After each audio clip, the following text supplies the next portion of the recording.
स्वामी समर्थ. नमस्कार मंडळी, दिव्यशक्ती या चॅनलमध्ये तुम्हा सर्वांचं स्वागत करते. गुरुपौर्णिमा हा प्रत्येक स्वामी भक्ताच्या आयुष्यातील सर्वात मोठा आणि पवित्र उत्सव असतो. हा दिवस म्हणजे आपल्या मालकांप्रती, आपल्या स्वामी माऊलीप्रती कृतज्ञता व्यक्त करण्याचा दिवस आहे. ते आहेत म्हणून आपण आहोत आणि आज आपल्या आयुष्यात जे काही चांगलं चाललंय ती केवळ आणि केवळ स्वामींची कृपा आहे.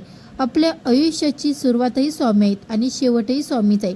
यंदा 29 जुलै 2026 रोजी गुरुपौर्णिमा येत आहे. तर अत्यंत शुभ पर्वावर दरवर्षीप्रमाणे यावर्षी आपल्याला स्वामी महाराजांची विशेष 21 दिवसाची इच्छापूर्ती सेवा करायची आहे.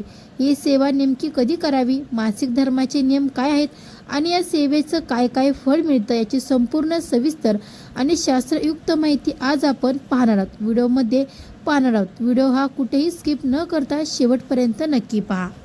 9 जुलै 2026 पासून सुरू होईल आणि 29 जुलै 2026 गुरुपौर्णिमेच्या दिवशी तिची सांगता होईल. मासिक धर्माचे म्हणजेच की पिरियड आली तर 21 दिवसाचा कालावधी मोठा असल्यामुळे 90% महिलांना भक्तांना यामध्ये मासिक धर्माची अडचण येऊ शकते.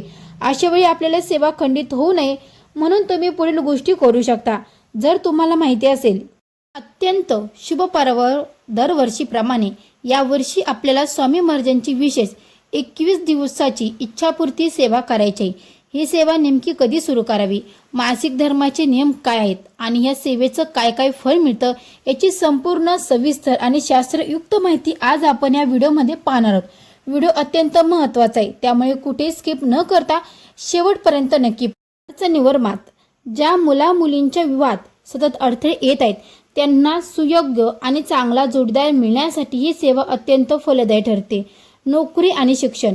नोकरीसाठी तुमचे प्रयत्न चालू असतील, व्यवसायात यश हवे असेल किंवा शिक्षणात अडचणी येत असतील तर स्वामी कृपेने सर्व मार्ग मोकळे होतात. शून्यातून जग निर्माण करण्याची शक्ती. अनेकदा माणसाची परिस्थिती शून्याची होते, पण स्वामींची सेवा केल्यावर शून्यातून स्वतःचे जग निर्माण करण्याची ताकद आणि बुद्धी महाराजांच्या कृपेने मिळते. आयत्या मिळालेल्या गोष्टीपेक्षा स्वतःच्या कष्टाने आणि प्रामाणिकपणे उभे राहिलेली साम्राज्य टिकवण्यात खरी मजा असते. नशिबात नसलेले मिळते. आपल्या कर्माला मंडळींनो, जेव्हा आपण आपल्या कर्माला जेव्हा स्वामींची आशीर्वादाची साथ मिळते ना, तेव्हा आपल्या नशिबात जे नाही ते सुद्धा स्वामी महाराजांच्या आपल्याला लीलाया देऊन जातात. त्यात तीळ मात्र शंका नाही. मंडळींनो, या 21 दिवसाच्या सेवेसाठी घरामध्ये कोणती मोठी मांडणी किंवा घट बसवण्याची गरज नाही. तुमच्याकडे जो कुठला स्वामी चारित्र सारामृत ग्रंथ उपलब्ध असेल, मग तो कोणत्याही प्रकाशनाचा असो, तुम्ही त्या ठिकाणी पठण करू शकता. जर तुमच्याकडे हा ग्रंथ नसेल तर तो तुम्ही तुमच्या जवळच्या स्वामी समर्थ केंद्रातून किंवा मठातून आणू शकता. सेवेच्या पहिल्या दिवशी जर शक्य असेल तर जवळच्या केंद्रात, मठात किंवा मंदिरात जाऊन महाराजांसमोर नारळ आणि खडीसाखर ठेवून स्वामींची म्हणजेच की सेवेची परवानगी मागावी. जर जवळ केंद्र नसेल तर आपल्या घरातील स्वामींच्या फोटो किंवा मूर्तीसमोर बसून महाराजांना प्रार्थना करावी. महाराज, मी तुमच्या या 21 दिवसाच्या सेवेला सुरुवात करत आहे किंवा करते. माझ्याकडून ती निर्विघ्नपणे पूर्ण करून घ्या. या 21 दिवसाच्या कालावधीत आपल्याला रोज पुढील 3 महत्त्वाच्या सेवा करायच्या आहेत. पहिली सेवा, स्वामी चारित्र्य सारामृत पारायण. रोज एका बैठकीत स्वामी चारित्र्य सारामृत या ग्रंथाचे पूर्ण 21 अध्याय वाचन करणे. याला साधारण पावणे ते 1 तास लागतो. तारक मंत्र पठण करणं. रोज सलग 11 वेळा स्वामींचे तारक मंत्राचं पठण करणं. स्वामींचं नाम जप. रोज 11 माळी श्री स्वामी समर्थ या मंत्राचा जप करणं. जर कोणाला वेळेअभावी किंवा प्रकृती अवस्थेमुळे तिन्ही सेवा करणे शक्य नसेल तर त्यांनी यातला कोणत्याही 1-2 सेवा आपल्या क्षमतेनुसार आणि श्रद्धेनुसार केली तरीही चालेल, पण जी सेवा कराल ती पूर्ण श्रद्धेने करा. जर तुम्ही नोकरी करत असाल किंवा व्यवसाय निमित्त बाहेर असाल तरी तुमच्या कामाच्या ठिकाणी देखील वेळ काढून ही सेवा करू शकता. स्वामी सेवेसाठी जागेचे बंधन नाही, फक्त तुमचं मन शुद्ध असावं. ही सेवा संकल्पयुक्त असल्यामुळे पहिल्या दिवशी संकल्प कसा सोडावा हे समजून घेणं खूप गरजेचं आहे. पहिल्या दिवशी स्वामींसमोर बसून उजव्या हातात थोडं पाणी, 1 फूल, हळद, कुंकू आणि अक्षदा व्हाव्यात. त्यानंतर स्वतःचं नाव आणि गोत्र उच्चारावे. मंडळींनो, त्यानंतर तुमचं स्वतःचं नाव सांगा आणि गोत्र उच्चारावे.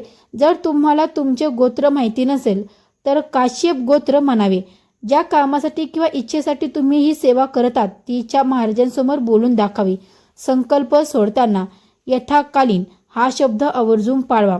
यथाकालीन म्हणजे महाराज, जसा मला वेळ मिळेल त्या पद्धतीने मी ही सेवा करत आहे. त्यामुळे 21 दिवसात कधी लहान मुलांमुळे, कामामुळे किंवा अचानक आलेल्या पाहुण्यामुळे वेळ बदलला झाला तरी सेवेत कोणताही दोष लागत नाही. संकल्प बोलून झाल्यावर हातातलं पाणी जमिनीवर सोडावे आणि त्यावर पुन्हा 2 चमचे पाणी सोडावे. हे पाणी नंतर तुमच्या तुळशी व्यतिरिक्त इतर कोणत्याही झाडाला अर्पण करू शकता.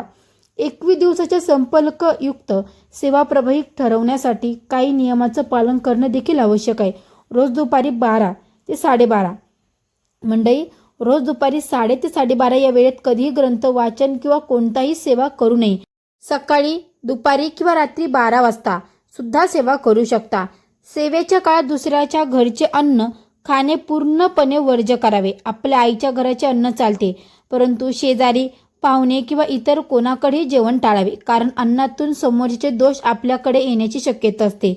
आपल्याकडे आधीच अनेक दोष असतात, त्यात इतरांच्या दोषाची भर पडू नये म्हणून परान्न वर्ज्य सांगितलं आहे. 21 दिवसाच्या काळात सेवा करणाऱ्या व्यक्तींनी मांसाहार पूर्णपणे वर्ज्य करावा. घरातील इतर सदस्यांना तुम्ही बनवून देऊ शकता, परंतु स्वतः त्याचं सेवन करू नये. ज्या महिलांचे बाळ लहान आहे त्यांनी बाळ झोपल्यावर सेवा काढूनच वाचन करावे. वाचन करताना मध्येच बाळ उठलं किंवा कुणी पाहुणे आले तर उठण्यास हरकत नाही. त्यांना अर्जंट करून हातपाय स्वच्छ धुवून पुन्हा ग्रंथ वाचन पुढे सुरू ठेवावे. या 21 दिवसाच्या काळात एकूण 3 गुरुवार येतात.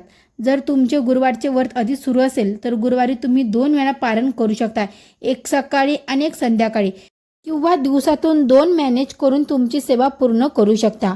स्वामी संप्रदायात गुरुमाऊलीच्या सांगण्यानुसार प्रत्येक स्वामी भक्तांनी वर्षातून किमान 108 पारण करणं अत्यंत शुभ मानलं जातं.